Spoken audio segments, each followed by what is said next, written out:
Live mula sa TV5 Media Center Reliance. Kasama ang buong puwersa ng News 5. Ito ang 28th KBP Golden Dove Awards at 13th Makatao Awards Best TV Newscast. Frontline Pilipinas. Presyo ng diesel malapit ang sumampa sa 200 pesos kada litro. Operator ng mga bus at iba pang pampublikong sasakyan binigyan na ng fuel subsidy. Para naman sa mga namamalengke, presyo ng manok tinatayang sisipa ng mahigit 300 pesos kada kilo. Pati bigas, tataas! Senator Loren Legarda nag-beast mode nang hindi sumipot si Energy Secretary Sharon Garin sa pagdinig ng Senado kaugnay sa krisis sa langis. Sekretary nga ninyo wala dito Kung anong pamumulitik ang ginagawa na naman ng sekretary nyo. Sa huli, nakahabol din si Garin. Mungkahi naman ni Senador Bam Aquino kay Pangulong Marcos magdeklara na ng State of National Emergency. Sa pool sa video, lalaking nagbibisikleta, sinadyang banggain ng rider na yan. Habulin niyo yung motor! Habulin niyo! May malalagot na naman sa LTO. Roblox, binigyan ng isang buwang ultimatum ng PNP para ipaliwanag ang idinudulot nitong karahasan sa mga bata. Kung hindi, ipapaban na ang laro sa buong bansa. At eto na nga, ang bago nating best friend. Malapit na nating makilala dito sa TV5. Sino nga ba talaga si Eman?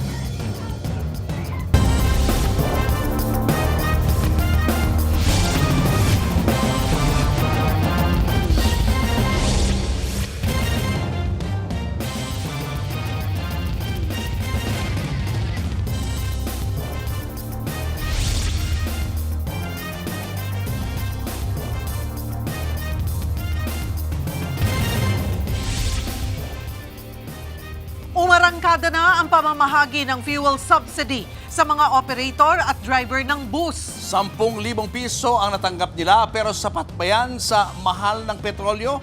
Live mula sa Parañaque Integrated Terminal Exchange. Nasa frontline ng balitang yan si Mobile Journal Arles de los Santos. Arles, may mga naging problema ba sa pamamahagi ng fuel subsidy?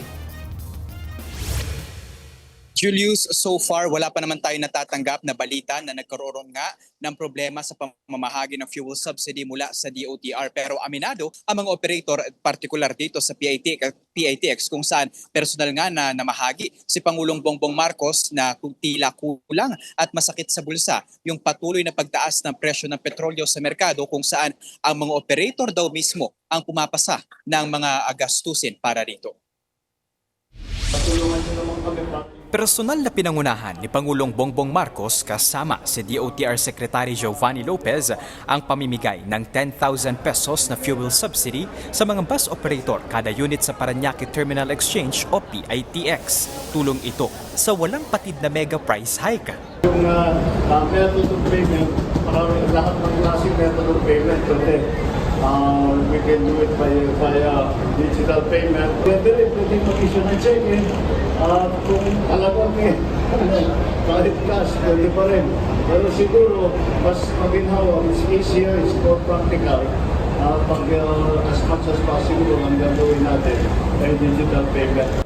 Ayon sa Pangulo, hindi lang ito para sa Metro Manila, kundi sa buong bansa. Bukod sa bus operators, 10,000 piso rin ang matatanggap ng mga operator ng Modern UV Express at Modern Jeep, habang 9,000 piso naman sa operator ng minibus, 5,000 piso naman sa traditional jeepney at traditional UV Express operators, at 1,500 pesos naman sa TNVS operator. 5,000 fuel subsidy naman ang naghihintay sa mga driver ng bus, minibus at traditional at modern UV Express. 1,500 pesos naman sa traditional jeepney at TNVS drivers. Paglilinaw ng DOTR, mas mataas ang matatanggap ng mga operator dahil sila ang nakatoka sa maintenance at pagpapagawa ng mga sasakyan. Wala rin sila sa ipinamamahaging ayuda ng DSWD sa ilalim ng Assistance for Individuals in Crisis Situation o AICS. Si Juliet na may 80 bus sa Metro Manila, sinabing operator ang sumasalo sa bigat ng pagtaas ng presyo ng gasolina. Hindi driver ang naapektuhan kasi sa operation ng bus, ang driver walang pakialam sa expenses namin, sa overhead expenses. Wala. Sila may sweldo sa amin, sa kami malugi o hindi, we will give them their salary. Sana, ang request namin sa Presidente, bigyan kami ng programa na kasi parang tingin namin tatagal ang US-Iran war.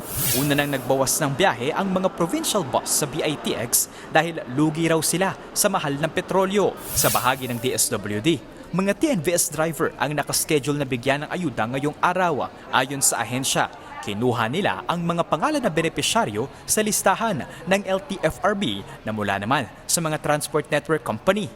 Hindi ho DSWD ang gumawa ng listahan. Kaya kung meron kayong dapat puntahan ngayon or so to speak, meron kayong dapat singilin ngayon, singilin natin mismo yung mga TNC nyo o yung mga kumpanya nyo na may hawak sa inyo. Julius, balik tayo doon sa usapin ng fuel subsidy, no? Aminado ang DOTR na pinagkakasya lamang nila yung 2.5 billion pesos na pondo nga para sa fuel subsidy, pero si Pangulong Bongbong Marcos Jr. na raw mismo ang nagsabi na bukas ang pamahalaan na magdagdag ng kinakailangang pondo para nga masiguro na mabigyang alalay ang ating mga tsuper at operator sa patuloy na pagtaas ng presyo ng produktong petrolyo. At kung sakali nga na yung ilan sa mga TNVS drivers at iba pang mga tsuper sa iba't ibang mga uri ng transportasyon sa bansa ay wala sa listahan, wag daw mangamba dahil maaari pang madagdagan yan dahil patuloy na ina-update ng LTFRB ang listahan nito.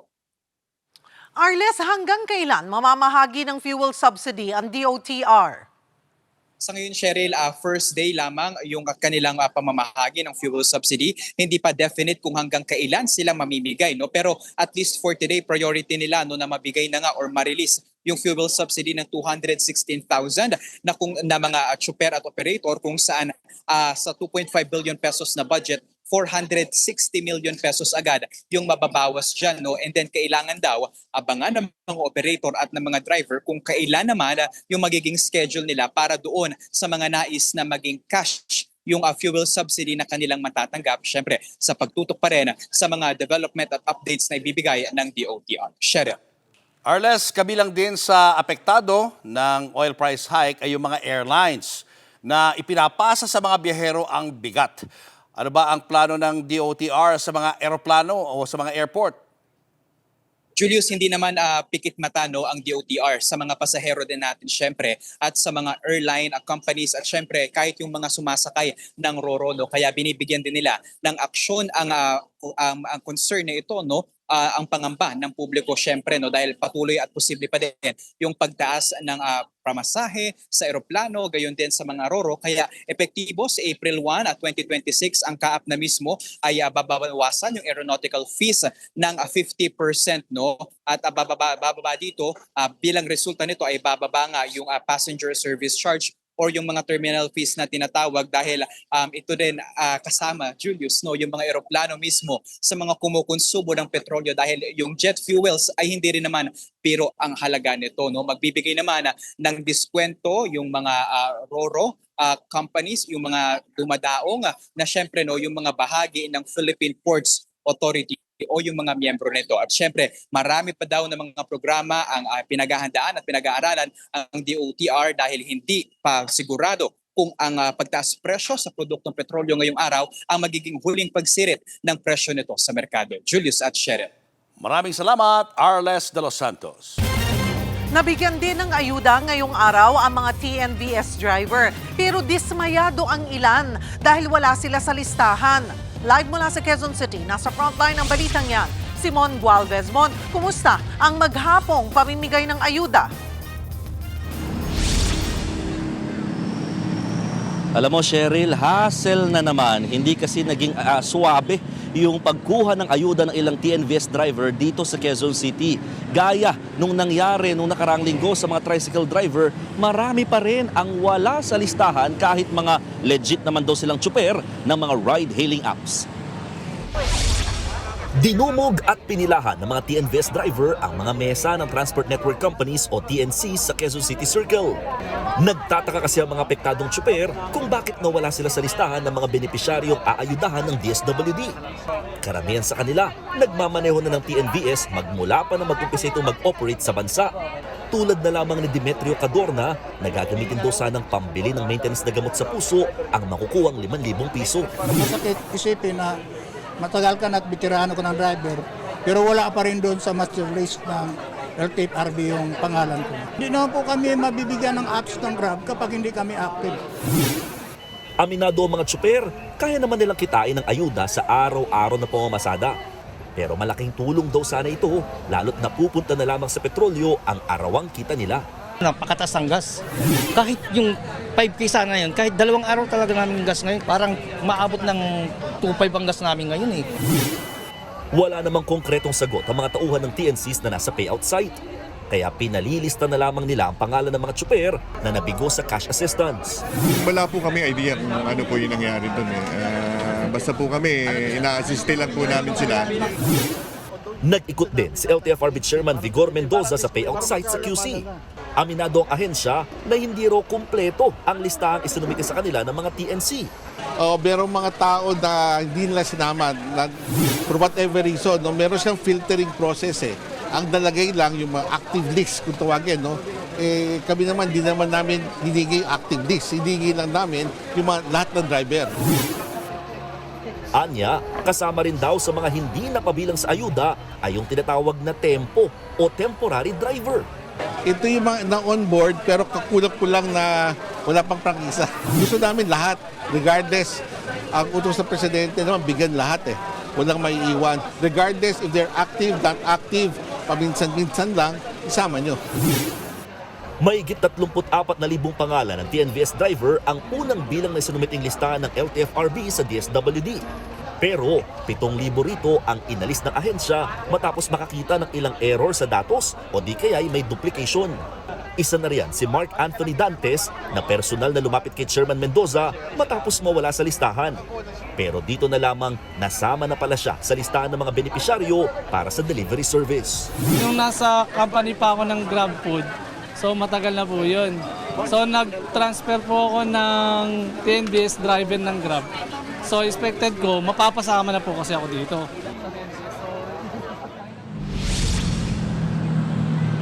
Cheryl, sa pagsasara ng payout para sa mga TNVS driver dito sa Quezon City, for example, halos 1,000 na mga apektadong TNVS driver na nabigo sa ayuda ang nagpalista. All in all, sa mga kinabibilangan nilang mga TNCs, umaasa sila na isusumite itong mga pangalan na ito, itong listahan sa DSWD, maging sa LTFRB para nga mapasama na sila sa mabibigyan ng cash assistance. Pero sa tanong kung kailan, hindi pa masagot ngayon yan. Dahil ang target daw muna ng DSWD ngayon matapos itong first wave ng mga pamamahagi ng ayuda sa iba pang mga hanay ng mga apektadong tsuper, kabilang na ang jeepney drivers, mga delivery service drivers and riders, maging ang mga motorcycle taxi just for this week.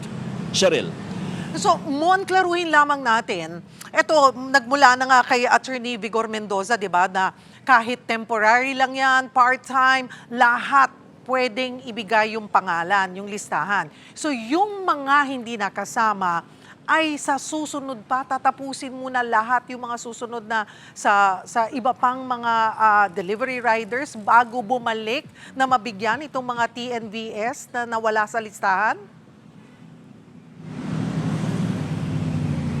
Tama ka dyan, Cheryl. Talagang may assurance naman ang LTFRB at lalong-lalo ng DSWD na lahat daw ng mga apektadong tsuper na nawala sa mga naturang listahan na nagpalista ulit, mapapabilang naman daw at mabibigyan naman ng ayuda sa mga susunod na special payout schedule na itatakda ng ahensya. Pero ayun nga, guys, sa tricycle driver, ito, parang deja vu, Naulit na naman na may mga nawala sa listahan at pangako naman ng DSWD na huwag silang mag-alala dahil oras na mabigay naman yung listahan na updated sa ahensya, mapapabilang naman sila sa susunod na payout. Cheryl. Mon, hanggang kailan nga ulit itong para sa mga TNVS drivers? Naku, ngayong araw lang, Cheryl. Kaya kung hindi nakapunta ngayong araw ang mga nasa listahan ng mga TNVS driver, they are considered as unclaimed na mga ayuda. So kasama rin sila sa magkakaroon ng another payout schedule specially dedicated for them na mga hindi lamang na-claim. Maaari kasi nasa ospital o baka naman nasa probinsya, kaya hindi nakapunta sa mga payout site. At hindi naman do ito mababaliwala dahil nasa inyo talaga nakapangalan ang inyong mga ayuda. Just so happen, hindi nyo nakuha sa takdang schedule. Kapag pumunta ka kasi bukas, hindi kayo entertaining dahil kumbaga nakalaan yung payroll para lamang sa mga specific na mga hanay ng tsuper gaya bukas para lamang sa mga jeepney driver. Cheryl. Mon, ito nga ang problema sa listahan, pinroblema sa pagbibigay ng ayuda sa mga tricycle driver. Ngayon dito sa TNVS drivers, paano sinisiguro ng DSWD na hindi na ito mauulit pa sa mga susunod na pagbibigay pa ng ayuda? Alam mo, Cheryl, kahit sila nagugulat kasi paulit-ulit na lang daw na nangyayari at lumalabas na sila kasi ang kanilang pagbabatayan lang daw, sabi ng DSWD, is yung listahan na isusumite sa kanila ng, for example, ng LGU para sa tricycle drivers and this time ng LTFRB para naman sa mga TNVS driver. So, doon lang sila dependent at talagang susuriin lang nila at verify kung may mga duplication or may mga errors para nga salain ang naturang listahan. Pero kung wala talaga sa listahan na isinumite ng mga naturang LGU or LTFRB per se, wala raw silang magagawa rito. Kaya kailangan lamang gawin ng mga apektadong tsuper magpalista ulit. Paano may iwasan? Talagang mukhang sabi din naman ng DSWD, this is a learning curve at talagang ito yung mga dapat ng bantayan ng ahensya para hindi na maulit gaya ng mga mali-mali sa mga pag-encode sa datos ng ilang mga tricycle driver, maging ng TNVS driver na tumatagal yung pagkuha nila ng ayuda. Alam mo, merong isang tanong, Cheryl, yung isang TNVS driver, maidagdag ko lamang, sabi nila, bakit kailangan pang humingi ng LTFRB ng listahan sa mga transport network companies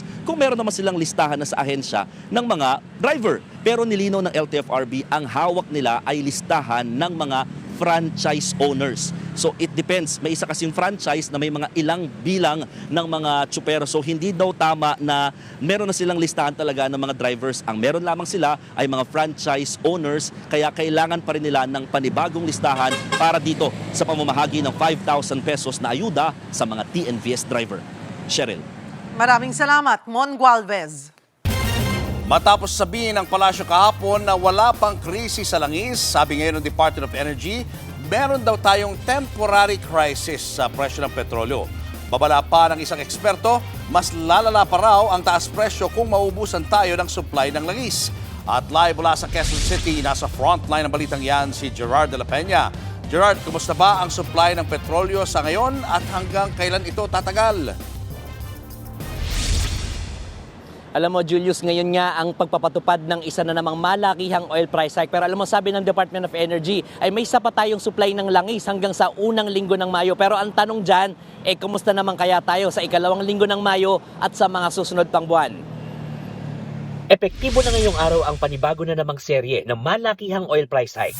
15 hanggang 18 pesos ang nadagdag sa diesel, 8 pesos sa gasolina at 12 hanggang 22 pesos naman sa kerosene. Kaya ang pump price ng diesel umaabot na ng 134 hanggang 144 pesos ang kada litro, depende sa klase. Ang gasolina naman, nasa 102 hanggang 112 pesos. Samantalang ang kerosene, halos 166 pesos na. Kaya ang jeepney driver na si Celo, mukhang gagarahin na lang muna sa mga susunod na araw. Paano ang kabuhayan nyo kung di kayo magpapasada? Bahala na ang dumiskarte kung paano. Yung babiyahe ng 2 ikot, pahinga. Kung kikita lang pagkain. Ganun na lang, Ang delivery rider na si Lexi, nakakaisip na rin tumigil na muna, lalo't mahigit 100 piso ang kada litro ng gasolina. Ang diskarte niya sa ngayon, nagtitipid na lang po, hindi na kami nakakapag-ikot ng maayos. Kung nasana lang po yung drop-off namin, doon na lang po kami naghihintay ng another booking. Ayon sa Department of Energy, aabot pa hanggang sa unang linggo ng Mayo ang supply ng langis sa bansa. At kung magiging matipid daw tayo sa pagkonsumo, pwedeng humaba pa ang supply. That we have sufficient fuel, that pwede po tayo can go day-to-day in our day-to-day lives para po we make sure that our country can surpass this temporary crisis. Whether you call it a crisis or not, we're really doing like maximum that we could do in order to make sure that we don't run dry. And we're taking this very seriously, actually. For DOE, whatever you call that, we are maximizing our resources, even going beyond what is mandated. Nakahanda rin gumastos ang DOE ng 20 billion pesos para bumili ng 2 million barrels ng langis na katumbas ang 2 linggo supply ng bansa. Sa ngayon, sigurado na ang 400,000 bariles na binili sa isang bansa sa Southeast Asia. Nakikipagnegosasyon pa ang Philippine National Oil Corporation para sa 600,000 barrels sa isang bansa sa labas ng Southeast Asia. Patuloy pa rin daw ang pagdating ng supply na in-order ng mga oil company bago pa sumiklab ang gulo sa Middle East. Pero may supply pa kaya ng langis sa bansa pagdating ng 2 linggo ng Mayo? We constantly order naman yan, no? It's not like naghihintay sila and then tsaka na lang sila mag-order. Actually, by now already, they've sent out all their orders and we've also followed that up through diplomatic channels. Tuloy-tuloy lang ang pag-order natin. Patuloy pa rin ang monitoring ng DOE at ng pulisya sa mga saradong gasoline stations para masigurong walang nag-iipit ng supply. We will give them the opportunity to explain because again, the objective is not to close gasoline stations. In fact, we have to have them operational. Babala naman ng ekonomistang si Professor Emmanuel Leco, posibleng umabot ng 200 piso kada litro ang presyo ng petrolyo kung magpapatuloy pa ang gulo sa Middle East. Dapat din daw na magkaroon na ng mas malinaw na plano ang pamahalaan, lalo na sa pagkuha ng reserbang langis. Hindi naman pwede yung ang gagawin lang natin, online na lang kayo, 4-day work week na lang kayo. Yung ayuda ibibigay namin sa inyo, hindi po sapat ang ayuda. Hindi po sapat ang 4-day work week. Kailangan po ay mas assertive, mas definitive, at mas sigurado at konkreto. Alam mo, Julius, dito sa akin natatayo ang kong gasoline station ay nasa 121 pesos ang kada litro ng diesel habang 104 pesos naman ang kada litro ng gasolina. Relatively mas mura pa dito kumpara dun sa ibang gas stations dito sa NCR dahil mas mura naman talaga dito sa karamihan sa mga gas stations dito sa Commonwealth. Kaya yung mga kapatid natin na may reklamo sa mga gas stations ay kailangan lang nilang i-submit yung kanilang mga reklamo dun sa eGov app. Hanapin lang yung option na report and then hanapin yung gas station concerns. Julius. Gerard, linawin lang natin, no? Yung sinasabing temporary crisis ay yung presyo ng petrolyo. Pero sa supply, wala ba tayong crisis? Julius, sa ngayon, ang sabi ng DOE, healthy pa yung level ng ating reserbang supplies ng langis, ano? At tingin ko ang pinagmumulan din ng confidence ng DOE dyan sa aspeto ng supply dahil meron pa tayong ibang mga pagkunan bukod dun sa kumbaga may tuturing nating mga suki. Kanina may nabanggit pang mga lugar itong si Energy Secretary Sharon Garing katulad ng Canada at saka iba't ibang parts ng South America. Kumbaga sa merong supply dun sa iba maliban bukod pa sa Middle East. Yun nga lang ang problema dito sa mga pagkukunan na ito, may konting delay kasi mas malayo ito kasi dadaan ng Pacific Ocean. Pero feeling ko yun ang pinagmumulan ng confidence kaya ang sabi nila ito ay temporary crisis lamang, Julius. Gerard, posible kaya na umabot sa puntong kakailanganin nating magrasyon ng langis?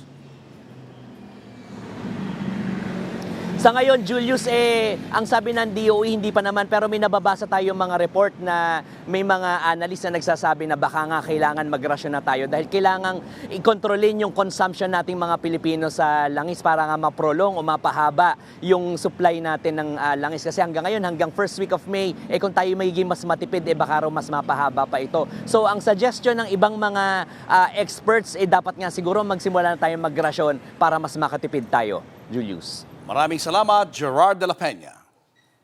Sa pulsa video, ang rider ng isang ride-hailing app na bumangga sa isang biker. Bago yan, ilang beses ng busina sa bike lane at tila ng asar pa raw ang rider. Narito ang Frontline Report. Sa kuha ng dashcam na ito sa Bonifacio Avenue sa Cainta, Rizal nitong linggo, makikita ang biker na ito na nakikipag-usap sa isang TNVS rider habang nasa kalsada. Maya-maya pa, sinundan ng rider ang siklista at bigla niya itong binangga. Tumilapon ang biker sa kabilang linya at tumama pa sa kasalubong na tricycle habang ang rider nagdire-diretso at parang walang nangyari. Dali-dali namang sumaklolo ang ibang motorista. Habulin niyo yung motor! Habulin niyo! Sa Facebook post ng biktima, ipinakita niya ang mga tinamo niyang sugat at galos sa iba't ibang parte ng katawan. Nasira rin daw ang helmet niya at ang bisikletang 1 buwan pa lamang niyang nagagamit. Pati raw cellphone niya, tumilapon at hanggang ngayon ay nawawala.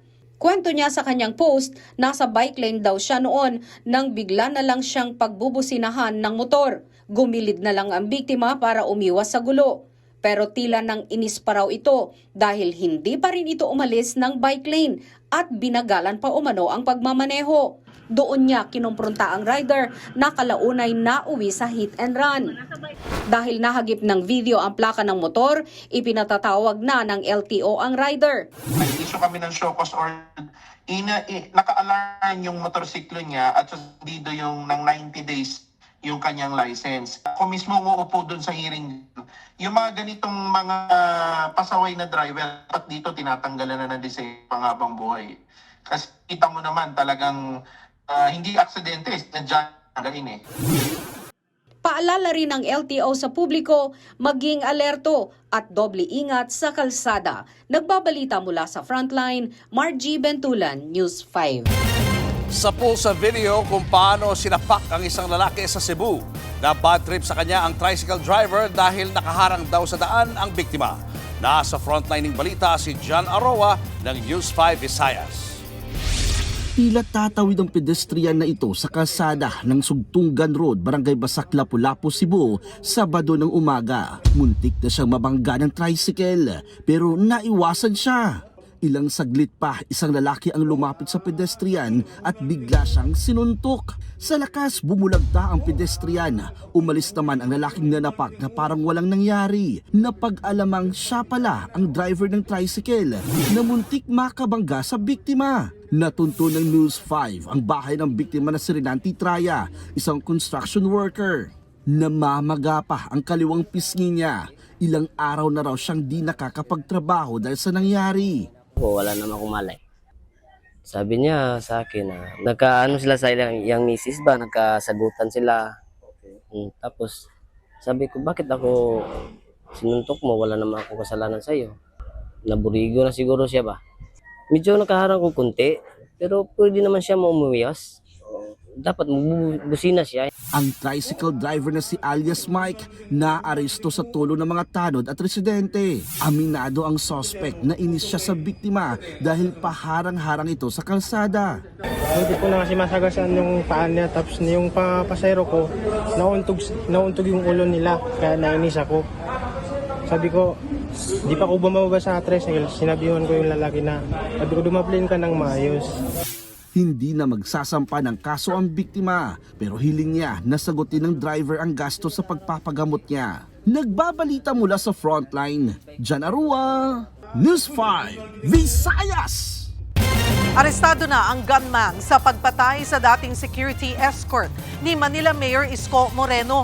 Iniharap ni Manila Mayor Isko Moreno ang suspect na si Albert Magdaraog. Gayon din ang kinakasama niyang tumulong daw sa kanyang pagtatago sa iba't ibang probinsya. March 14 nang barilin ni Magdaraog ang biktimang si George Capistrano sa insidente ng robbery hold-up.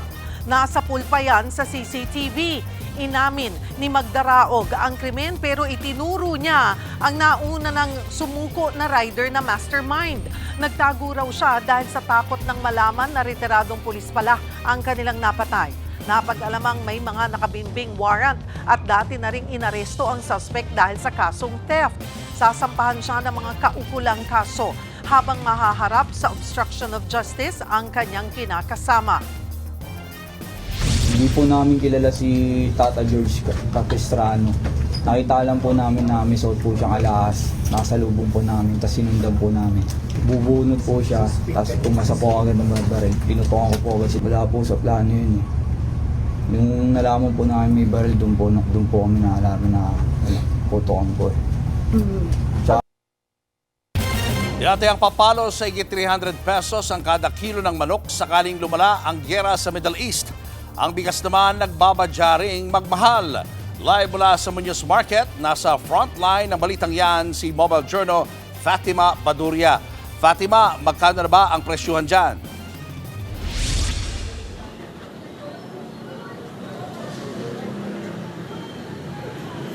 Julius, wala pang pagtaas sa presyo ng mga bilihin dito sa Muñoz Market simula noong nakaraang linggo. Pero ayon sa mga nagtitinda, posible raw na magtaas pa ang presyuhan kung magmamahal din ang singil ng mga nagde-deliver sa kanila ng paninda dahil na rin sa taas presyo ng petrolyo. Double digit na naman ang taas presyo sa produktong petrolyo. Kadugtong yan, ang pagsipa rin ng presyo sa mga bilihin. Sa Muñoz Market sa Quezon City, bagamat normal pa ang presyuhan, nagbabadya na raw tumaas ang mga paninda roon sa mga susunod na linggo ayon sa mga nagtitinda. Posible raw kasing singilin sila ng mas malaki ng mga nagde-deliver ng mga paninda. Ikinabahala nga yan ng fish vendor na si Ivan Layon. Giit niya, matumal na nga ang bentahan, mas tutumal pa. Apektado rin yung pagtitinda namin dito dahil siyempre matumal. Ayaw na bumili ng mga tao dahil sa sobrang mahal na bilihin. Sa ngayon, nasa 140 pesos ang kada kilo ng tilapia, 240 pesos per kilo naman ang galunggong, habang 280 per kilo ang bangus. Nanatili ring stable ang presyo ng baboy at manok. Ang isang buong chicken, 220 pesos ang bintahan, habang ang karne ng baboy nasa 340 pesos per kilo. Ang laman naman ng baka nasa 530 pesos per kilo. Ang itlog naman nasa 7 hanggang 10 pesos ang kada piraso. Sa gulay, 140 pesos per kilo ang ampalaya, 50 hanggang 70 pesos per kilo naman ang repolyo, habang 80 pesos ang kilo ng talong. Ang kamatis, 40 hanggang 50 pesos ang per kilo. 160 pesos per kilo ang bawang, habang 130 pesos naman ang sibuyas. Pasok din sa tala ng Department of Agriculture ang presyo ng bigas na nasa 48 hanggang 52 pesos per kilo. Ang imported na well-milled ay 53 hanggang 58 pesos per kilo, habang ang premium ay umaabot sa 60 hanggang 63 pesos per kilo. Pero hanggang kailan yan stable? Sagot ng DA, sa bigas, I personally think na tataas yan bandang August pa. Okay. This year.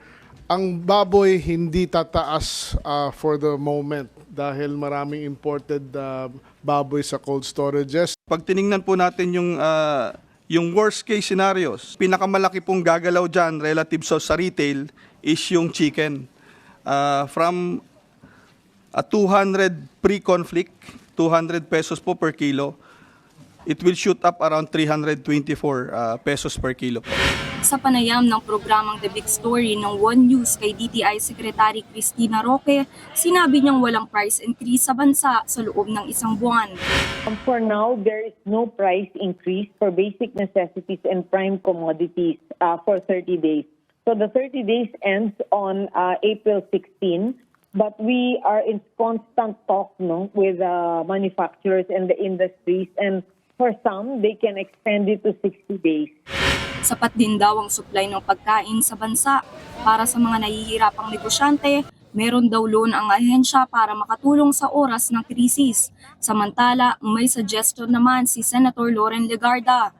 Ano po ang magiging opinion ninyo at ng economic team kung tanggalin ang VAT sa mga pagkain na basic commodities gaya ng delata, bigas wala gulay wala, yung mga sa palengke wala naman. Let's say, noodles at process, yung mga delata, hindi mga imported, yung mga mura. Kung tanggalin nyo ang 12% VAT para mas mura ang bilihin sa lower income at mababawi naman yan kasi bibilin yan ng pagkain. Sa ngayon, dapat daw pag-aralan pa yan ayon sa Department of Economy, Planning and Development. Tumagal man o hindi kasi ang gyera sa Middle East, apektado na nito ang inflation o bilis ng pagtaas ng presyo ng bilihin. Julius, ayon sa mga nakausap kong mamimili kanina, okay pa naman daw sila dahil nga hindi pa nagtataas yung presyo ng mga bilihin, pero hiling nga nila at ng mga nagtitinda na rin na sana ay hindi na ito magtaas pa. Julius. Maraming salamat, Mobile Journal Fatima Baduria. Iginiit ng mga senador na meron lang krisis sa langis, taliwas sa sinabi ng palasyo. Sa pagdinig sa Senado, nakatikim ng sermon mula kay Senator Loren Legarda ang ilang opisyal ng Department of Energy. Nasa frontline ng balitang yan, si Mayan Los Baños. Tumaas ang boses at uminit ang ulo ni Senator Loren Legarda nang talakayin sa Senado ang epekto at plano ng iba't ibang ahensya ng gobyerno sa giyera sa Middle East. Na-bad trip siya dahil wala sa pagdinig si Energy Secretary Sharon Garin. No less than the cabinet level should be here. Why should the DOE Secretary be exempted? Pag kayo ay humihingi ng mga budget ninyo, maski overnight, nandyan kayo. Pero pag crisis action plan, marami kayong dahilan. Lalong nagpagtingang-tenga ng senadora ng tila ang Senado pa ang sinisi ng ahensya kaya daw hindi mailabas ang pondo mula sa PNOC. Kailangan daw kasi na may approval ng Kongreso ang paglabas ng supplemental budget pero nag-break daw ang Kamara at Senado. Dito na napatayo sa inis si Legarda. Alam nyo, hindi pwedeng tinuturo-turo nyo kami. Hindi nyo pwedeng sinasabi, makinig kayo. Huwag kayong nagpapalusot dito ha. Gusto nyo Holy Week, magtrabaho tayo dito eh. Huwag niyong sasabihin na nag-break kami, kaya hindi napasa yung hiniling ng DOE na congressional approval. Ipinunto rin ni Legarda ang hiniling ng DOE na emergency powers para suspindihin o tapyasin ang excise tax sa langis. Sinertify as urgent pa raw, pero nung ipinasa ng Kongreso, biglang hindi pa pala sure kung gagamitin ba ito o hindi. Ang gulo ninyo. Sinabi nyo, excise tax, kailangan urgent. Ano ba? Ano ba? Kailangan ba? Hindi. It was deemed urgent, napasa, tapos pagkapasa namin, we will see. Kinahapunan, biglang dumating sa pagdinig ng Senado si Secretary Sharon Garin. Sinagot niya agad ang mga tanong ng mga senador. We have a present crisis now. We cannot do anything, but this is a crisis situation. But do you suggest in case we repeal or in case we amend the oil deregulation law, which particular provisions should we add? Siguro kailangan natin idagdag yung crisis situations. We're evaluating right now is what if in times like this, no? Not necessarily like the whole time we do the regulated pricing, but regulate at times like this, regulate the profits. I-cap lang siya. Hindi naman nagdiktakan ng presyo, but the profit should be controlled. Giit pa ni Senator Win Gatchalian, napakahalaga na sa mga panahong ito magkausap-usap at magkaisa ang mga ahensya ng gobyerno para makabuo ng komprehensibo at solidong plano kung ano ang gagawin sakaling tumagal pa at mas lumala ang giyera sa gitnang silangan. Sabi pa ni Gatchalian, tila nakakagulat daw na hanggang ngayon wala pa ring nabubuong National Contingency Plan ang gobyerno. Nagkaisa rin ang mga senador sa paniniwala na dapat aminin na ng ating gobyerno na nasa krisis na tayo ngayon. Sabi kasi kahapon ng palasyo, wala pang oil crisis sa bansa dahil sapat naman ang supply natin ng langis. Huwag na tayo lost in translation or nagmamaang-maangan na may krisis. Until we define it as a crisis, we will not act in record time to save our people. So, each agency represented here must act as if we are in a crisis because we are in a crisis. Nagdedebate pa tayo kung nasa crisis tayo o hindi tayo sa crisis. Para sa amin dito sa Senado, nasa crisis na tayo. Para naman kay Senator Bam Aquino, panahon na para magdeklara ng state of emergency. Kailangan ng pamahalaan ng mas malawak na kapangyarihan upang agad-agad na matugunan ang krisis na ito. Nagbabalita mula sa Frontline, Mayan Los Baños, News 5. Showbiz, eto na nga! Mga kapatid, eto na nga ang mga umaarangkadang showbiz balita ngayong Martes. Breaking international ground sa kanilang bagong era ang SB19. Bukod nga po sa upcoming international music event performance sa Lollapalooza, pati collab sa bago nilang album, abay going global din. Nasa frontline na balitang yan, si News 5 Entertainment Correspondent Von Belinario. Sa bawat wakas, may bagong simula. Ganito ang peg ni na SB19 Josh, Pablo, Stel, Ken at Justin. 24 na bagong awitin ang lalamanin ng kanilang upcoming album na Wakas at Simula. Going international na talaga ang P-Pop Kings na may collab sa Queen of C-Pop na si Jolene at sa Japanese group na Be First. We want to close the era na with a new album na magdidikta kung ano yung direction ni SB19 pagdating sa releases namin, sa target namin. All out na rin ang preparation ng grupo para sa inaabangang concert nila sa SMDC Festival Grounds. First time na mag-outdoor, I think ito yung pinakamalaking ipoproduce din ng 1Z na concert ni SB19. And for us, nagawin to, very very risky, very challenging. Pero pero sobrang looking forward kami at excited kaming magawa to. Isa pang pinaghahandaan ng grupo ang kanilang performance sa Lollapalooza na gaganapin sa Chicago sa Amerika. Sila ang first ever Filipino act doon. May Weverse account na rin ng grupo na isang global platform for global artists. It's a good opportunity to syempre showcase Filipino talent sa malaking stage, especially Lollapalooza. But it's not just us representing the Philippines this year, diba? We have Beanie as well, na talaga namang pupunta rin sa Coachella. But ultimately, siguro, ito na yun eh. Ito na yung start. Ito na!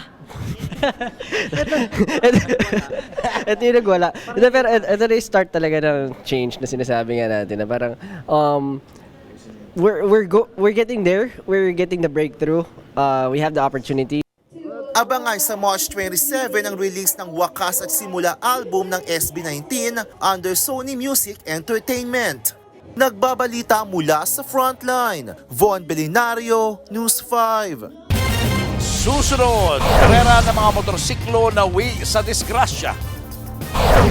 3-term school calendar ipatutupad na sa susunod na school year. Agree naman kaya ang mga magulang? At gaming app na Roblox binigyan ng ultimatum para ipaliwanag ang mga karasang na idudulot umano sa mga kabataan.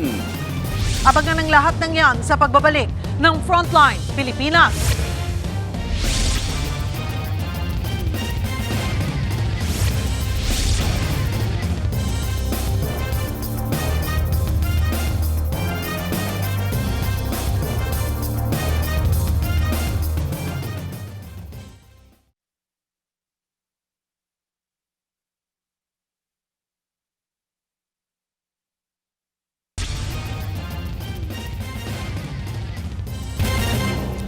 Kapatid, sa susunod na school year 2026 hanggang 2027, may malaking adjustment daw na mangyayari. Kung ngayon hanggang 4th grading period sa elementary at high school, magiging 3 na lang yan. Sa mga guro, estudyante at magulang dyan, agree ba kayo? Himayin natin yan sa pagbabalik ng Frontline Pilipinas. Mga kapatid, Julius Babaw po, nasa Middle East o saan mang dako ka ng mundo, manatiling may alam at may pakialam sa mga mainit na balita dito sa ating bansa. Simulan po natin ang bawat araw sa tuloy-tuloy na balitaan sa Frontline. Mag-follow at mag-subscribe sa social media pages ng News 5.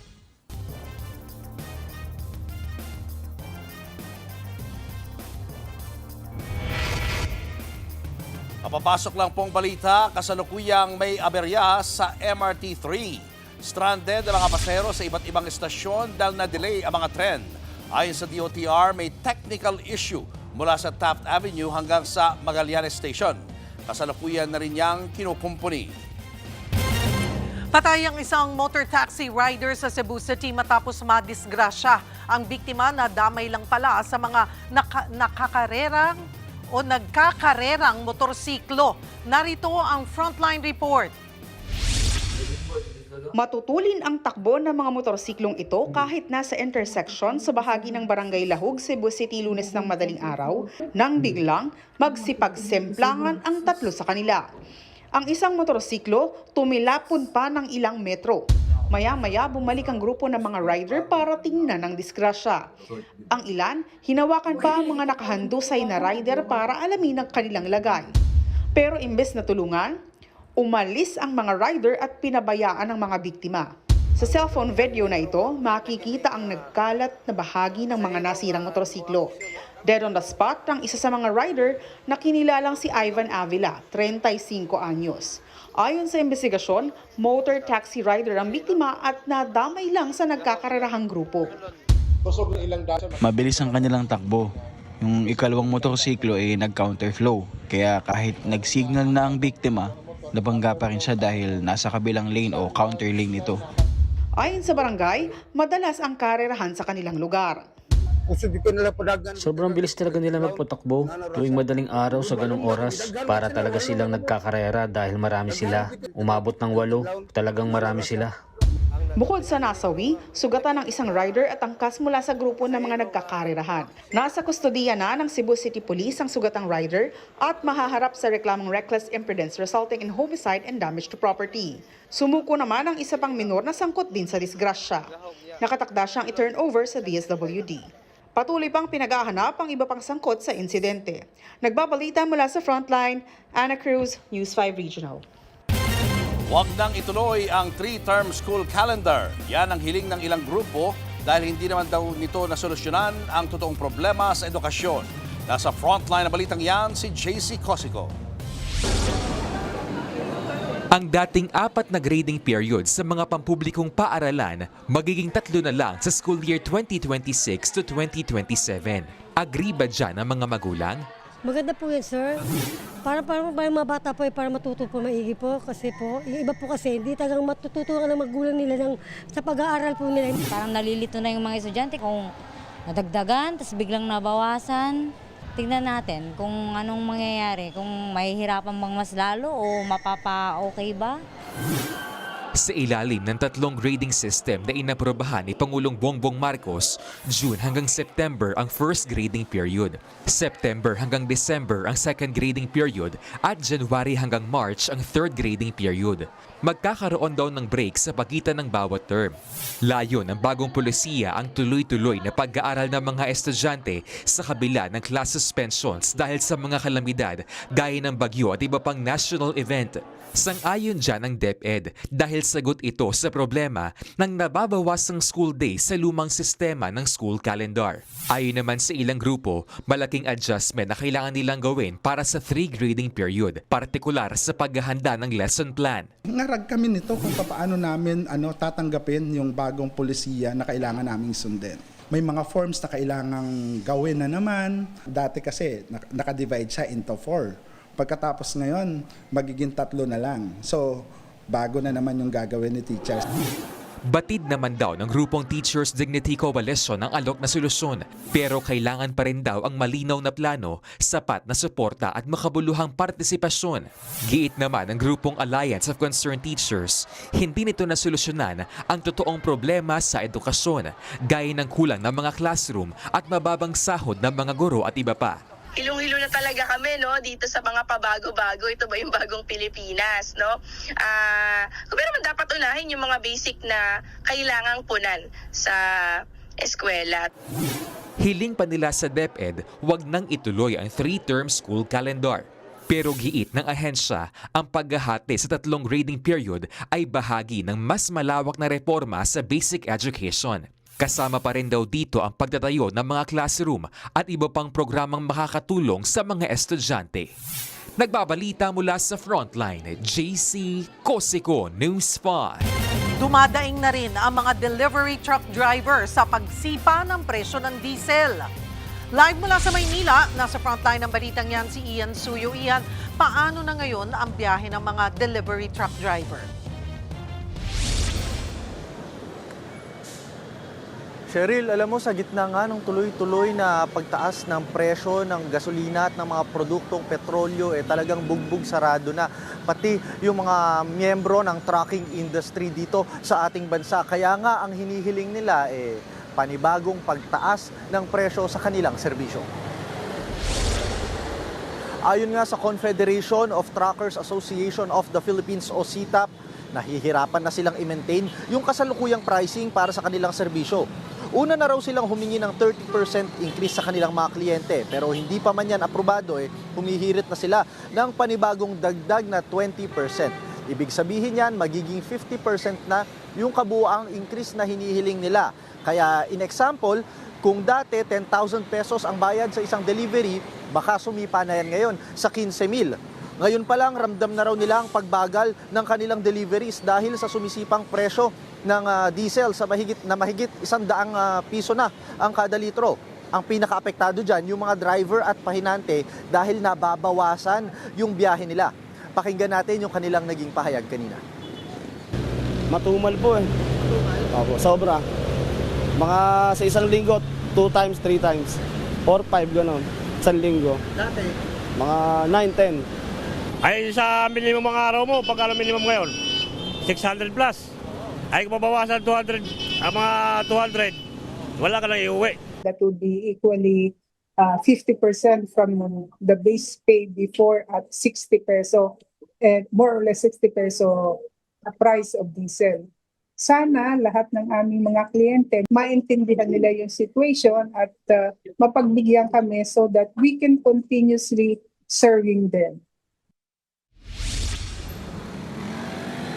Cheryl, isa pang rason kung bakit bumabagal yung mga delivery o yung pagde-deliver, hindi na nakakabiyahe kagad yung mga empty containers pabalik sa port hanggat hindi sila nakakargahan ng panibagong mga ide-deliver. Dahil hanggat maaari nga, kailangan nilang sulitin yung bawat biyahe sa ngayon. Kaya naman, magiging malaking tulong daw sana kung sususpendihin din yung truck ban na ipinatutupad dito sa Metro Manila pati na rin sa mga karatig na probinsya. Mas mapapaluwag daw kasi nito ang operasyon at biyahe ng mga trucking companies. Ayon nga sa CTAP, umaabot sa 5,000 deliveries ang lumalabas sa Manila International Container Terminal pati na rin sa Southport. Daily average po nila yan. Pero dahil nga sa sitwasyon ngayon, sa gitna ng pagtaas ng presyo ng gasolina, posibleng mabawasan yan at bumaba into 80% na lamang yung kanilang mga maide-deliver. Cheryl, isa rin sa kanilang mga suwestyon, ayon sa CTAP nang makausap natin sila kanina, instead daw sana na toll rebate or discount yung ibigay ng mga toll companies, bakit hindi na lang daw gawin na total exemption muna mula sa mga toll fee ang ibigay nila sa mga Class 3 vehicles na kinabibilangan ng mga delivery truck. Yan muna ang latest mula dito sa Manila. Balik sa inyo dyan, Cheryl. Maraming salamat, Ian Suyu.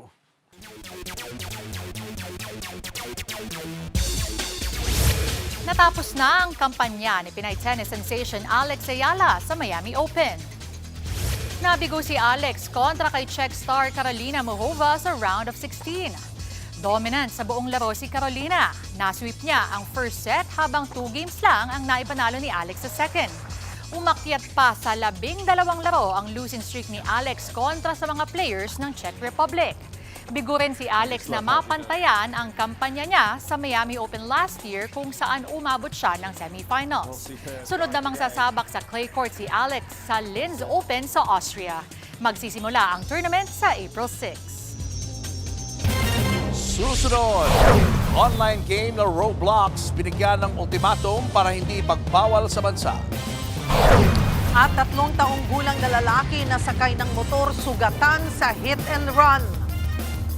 Yan at iba pa sa pagbabalik ng Frontline Pilipinas.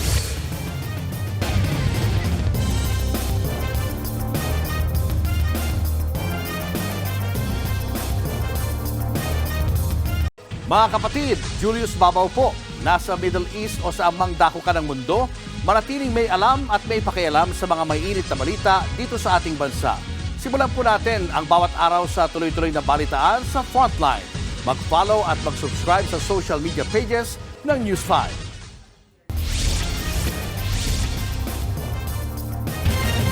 Mga kapatid, lalo na sa mga magulang, kung mahilig mag-cellphone at mag-Roblox ang inyong anak, abay bantayan nyo ho. Gustong paimbestigahan ngayon sa Senado ang Roblox dahil may mga naglipa na raw diyang sexual groomers. Ang buong detalye kaugnay niyan, abangan sa pagbabalik ng Frontline Pilipinas. Kaya yan lang ho kayo mga kapatid. Mga kapatid, Cheryl Cosim po. Nasa Estados Unidos, Canada o saan mang dako ka ng mundo, manatiling may alam at may pakialam sa mga mainit na balita dito sa ating bansa. Simulan natin ang bawat araw sa tuloy-tuloy na balitaan sa Frontline. Mag-follow at mag-subscribe sa social media pages ng News 5.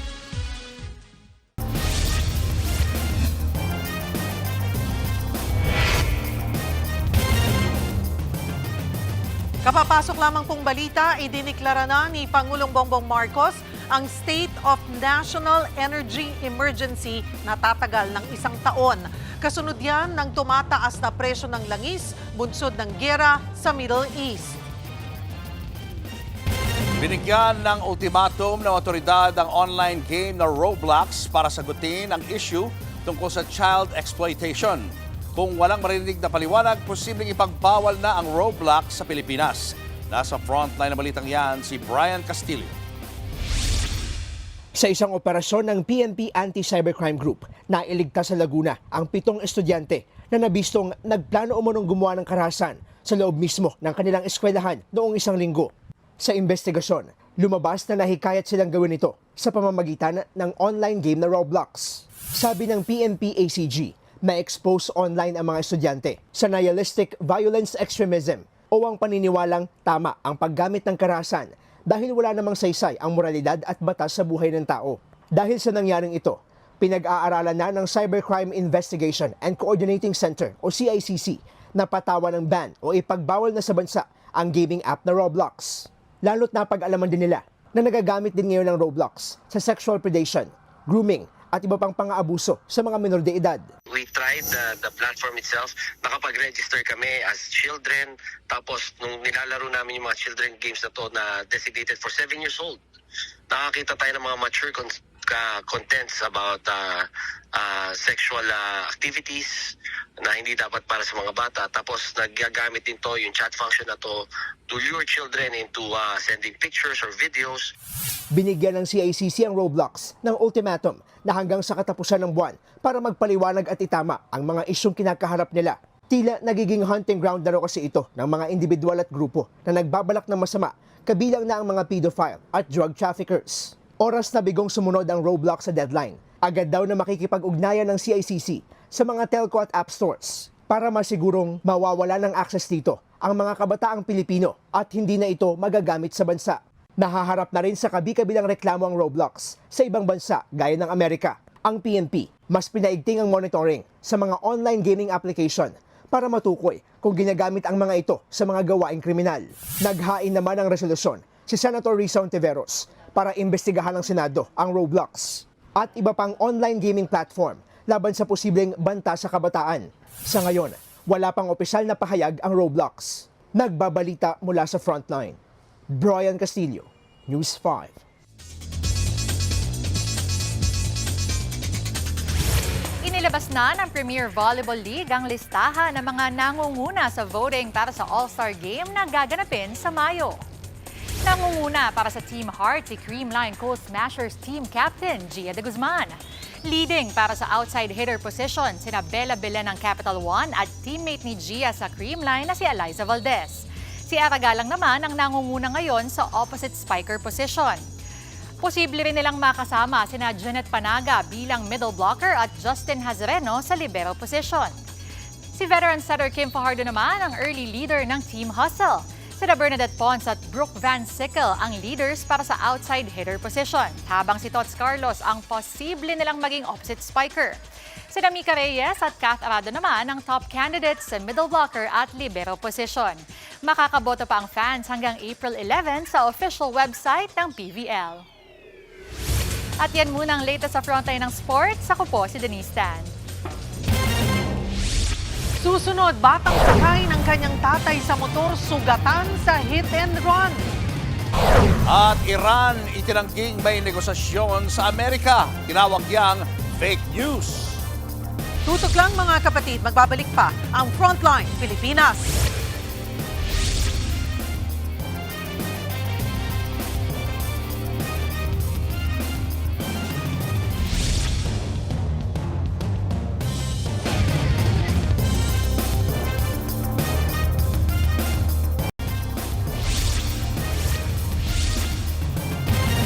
Kapatid, dinilay ni US President Donald Trump ang sarili niyang ultimatum laban sa Iran. Hindi na raw muna aatake ang Amerika dahil may usapan na raw si Trump at ang Iran. Sa kabila niyan, sabi ng Iran, fake news yan dahil wala naman silang usapan. Ang update sa giyera sa Middle East, abangan sa pagbabalik ng Frontline Pilipinas. Diyan lang po kayo, mga kapatid.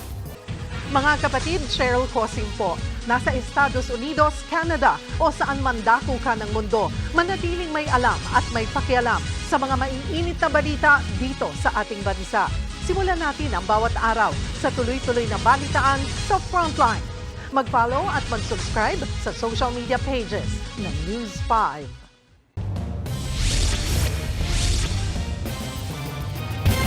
Ipinagpaliban ni US President Donald Trump ang kanyang ultimatum sa Iran. Hindi na raw muna aatake ang Amerika, total nag-uusap na raw sila. Pero buwelta ng Iran, may fake news yan. Wala raw nangyayaring usapan. Narito ang Frontline News Abroad.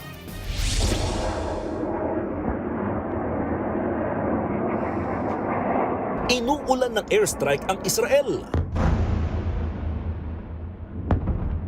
Habang sa Iran, sanib puwersang inaatake ng Amerika at Israel. Day 24 na ng gera sa Middle East. Nadamay na pati ang mga planta ng langis sa mga katabing bansa, gaya ng Saudi Arabia, Kuwait, maging ang mga oil refineries sa Iran at Israel. Ang gera mas lumawak.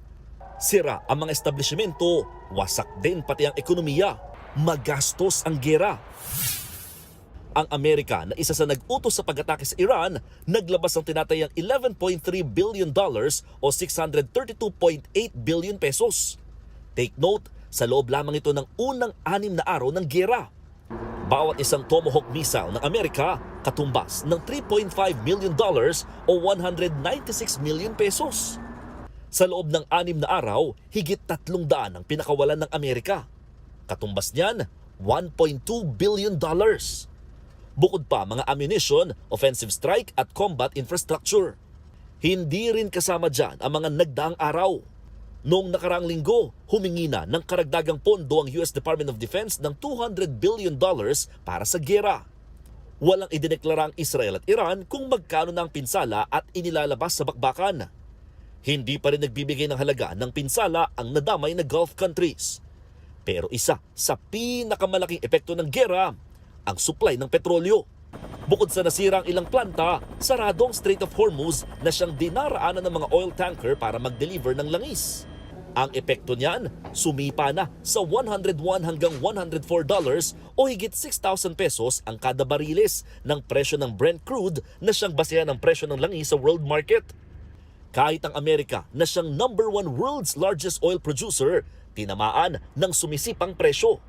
Kaya naman, matapos maliitin at buweltahan ng Iran ang ultimatum ng Amerika, si US President Donald Trump pinospone ang deadline niya sa pagpapasabog ng mga major power plants ng Iran. Katunayan, may negosasyon pa nga raw siya sa Iran. We're doing a 5-day period. We'll see how that goes. And if it goes well, we're going to end up with settling this. Otherwise, we'll just keep bombing our little hearts out. Pero pinasunungalingan yan ng Iran. Fake news daw si Trump para manipulahin ang oil markets. Iginit din ng Iran ang parusa sa mga tinawag nilang aggressor. Sa ngayon, nagpahayag na ang 22 bansa na tutulong para ligtas na makatawid sa Strait of Hormuz. Nagbabalita mula sa Frontline, Mon Gualvez, News 5. Showbiz, eto na nga! Mga kapatid, eto na nga, umaapaw na good vibes ang hatid ng biglaang busking ni na parokya ni Edgar frontman Chito Miranda at bandmate niyang si Gab sa UP Diliman. Kwento nga po ni Neri, napansin ng kanyang mister na si Chito ang isang tatay na nagbabusking. At base sa placard ng busker, nag-iipon siya ng pondo para sa school funds ng kanyang anak na nasa medical school. Game naman na sumabak sina Chito at ang import niyang si Gab.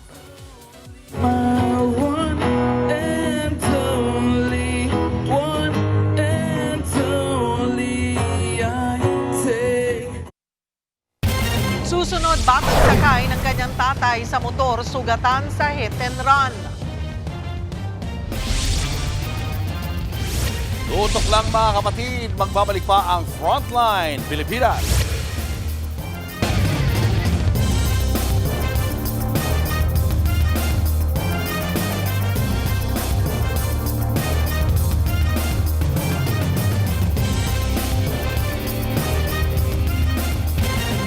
Mga kapatid, Julius Babaw po. Nasa Middle East o sa amang dako ka ng mundo, manatiling may alam at may pakialam sa mga mainit na balita dito sa ating bansa.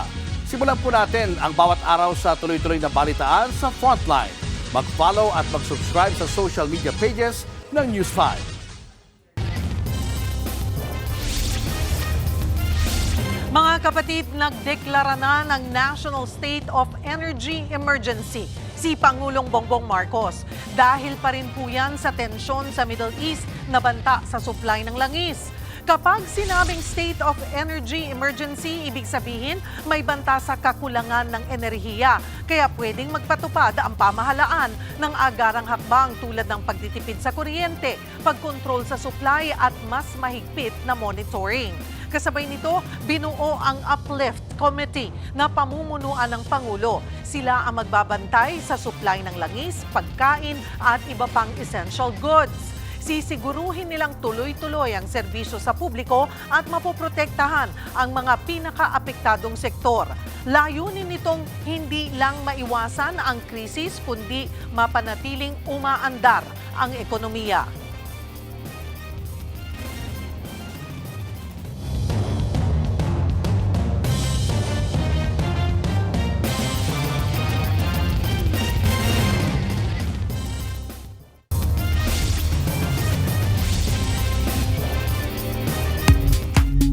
Showbiz, eto na nga! Eto na nga, konting-konti na lang at makikilala nyo na mga kapatid ang magiging bagong best friend natin. Kung sino yan, heto ang clue sa Frontline Report ni MJ Marfori. Naalala niyo pa ba ang linyang ito sa TV ad? Sinong best friend mo doon? Eto na nga mga kapatid, may bagong best friend tayong parating. Si Eman. At malapit na natin siyang makilala sa bagong kapatid inspirational drama na My Best Friend Eman. Pagbibidahan niya ni na Ay de las Alas, JM de Guzman at Shaina Magdayaw. At dahil maraming nagtatanong kung sino nga ba talaga si Eman, tinesting natin si JM aka Mateo for clues. How to be Eman nga ba, JM? Give empathy to someone, help someone, understand someone, lift up someone, listen to someone. Ah, ayun pala. Ibig sabihin, lahat tayo ay pwedeng maging eman to anyone. O eto pa, mga kapatid, more clues. Ang eman po ng buhay ko ay tatay ko po. Kasi siya lang po yung nag-alaga sa akin, tsaka nagturo sa akin ng mababait na ugali. Ang eman ng buhay ko is yung lola ko. Kasi lagi siyang nagsusuporta sa akin. And siguro pati yung mama ko. Kasi lagi lang sinasabi sa akin na naniniwala ako sa'yo. Ang eman ng buhay ko ay si Arian, asawa ko. Siya yung nagbibigay inspirasyon sa akin para maging mabuting tao. Gets nyo na ba mga kapatid kung sino si Eman? Ikaw mismo yun.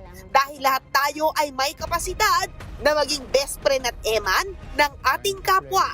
Lalo na ngayong mga panahong ito, we can all use a little kindness.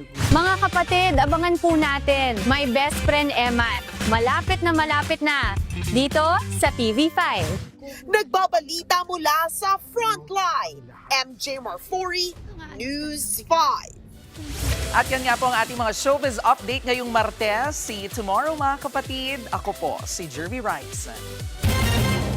Abangan niyo ulit kami bukas dito sa TV5 sa 1PH RPTV, True TV at 105.9 True FM. Kami ang inyong mga kapatid sa Balitaan at Public Service. Walang iwanan sa Frontline, Pilipinas.